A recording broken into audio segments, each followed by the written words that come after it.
Hi, I'm Justin Leigon, viticulturist with Piña Vineyard Management. And I'm Sarah Ferguson, viticulturist with Silverado Farming.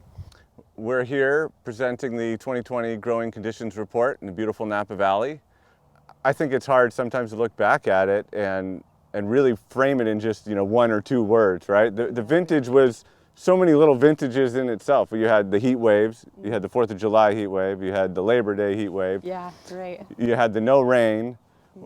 And then, of course, we had the end of the season and all that came with that.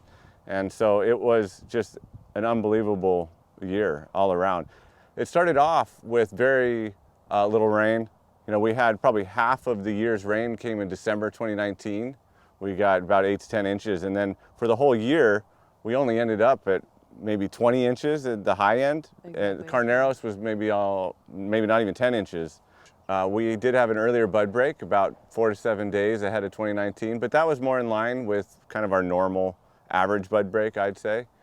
And things warmed up pretty quickly, fortunately, because we headed into spring and vines were ready to go. So how did spring look to you? So after bud break, there was definitely some days that hit 90 in April. Yeah, that's true, right, yeah. And helped the vines to grow. And I remember at that time, because it was still dry, so the concern about starting irrigation early was definitely on our minds of especially the drier locations. Absolutely. And then we had that rain in May that helped to at least alleviate some concern. It was not as soaking or not as drastic a rain as we had in 2019 in May, but it was still at least 1 to 2 inches that kind of calmed things down and helped cool the soil and provide the vines a little bit of water. But it warmed up, by the time we got to the middle to end of May, right?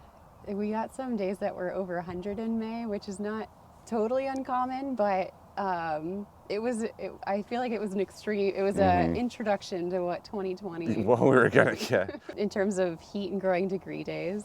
I'd say, comparing it to what we are familiar with for a warm vintage, so back to 2017, we definitely saw more growing degree days 2020 compared to 2017, and in specific times of the year. So May had higher growing degree days 2020, which was shifted a little bit early, and then of course the Labor Day heat was similar. Right, yeah. And we had the 4th of July kind of weekend as well. We were above 100 degrees for a couple of days there, I think, right? Yeah, that's right, yeah. And so I know with bud break, that definitely shifted things a little bit earlier. What about bloom? Bloom too, in May, so it shifted it, and also I felt like we saw it condensed it as well. Did you see that? Yeah, that's true. Yeah, I definitely saw that. Where you saw the berries on the actual rachis were all forming about the same time. Yeah, the ones that set, you didn't have this kind of hens and chicks thing where, some are flowering and some are setting and you're going, oh man, this is going to be a nightmare later on. It was pretty smooth. It was good. It's a good point. Actually, did you guys sense during that time, because it was so condensed, a fear or just thought about harvest of what that would look like of everything? We did. We definitely did. And it's hard to believe now looking back on it, but my biggest concern was how do you get out into the field with the workers with the social distancing and dealing with, the coronavirus restrictions that we had.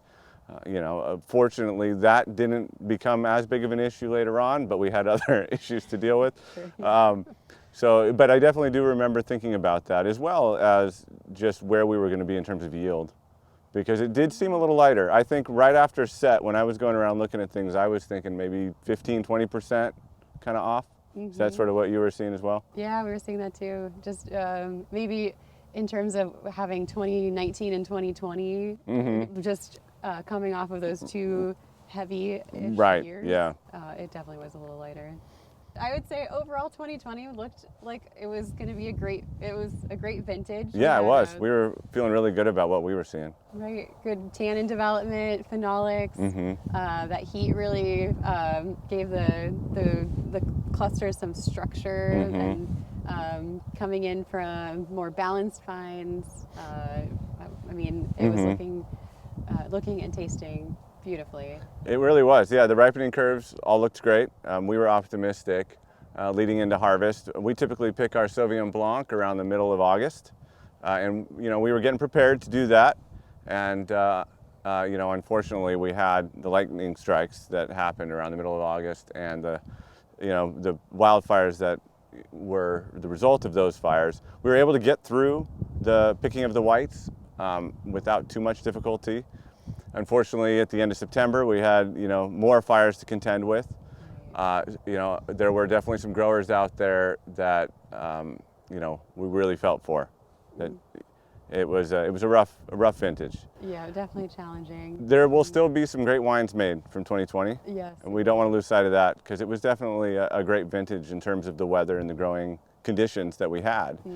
But I know we're looking forward to the future and what we could have learned, from that experience. We're still learning. Exactly. Yeah, there's a lot to learn, and yeah, I think that I hope that we can come out of this with some more knowledge and things to look for the future.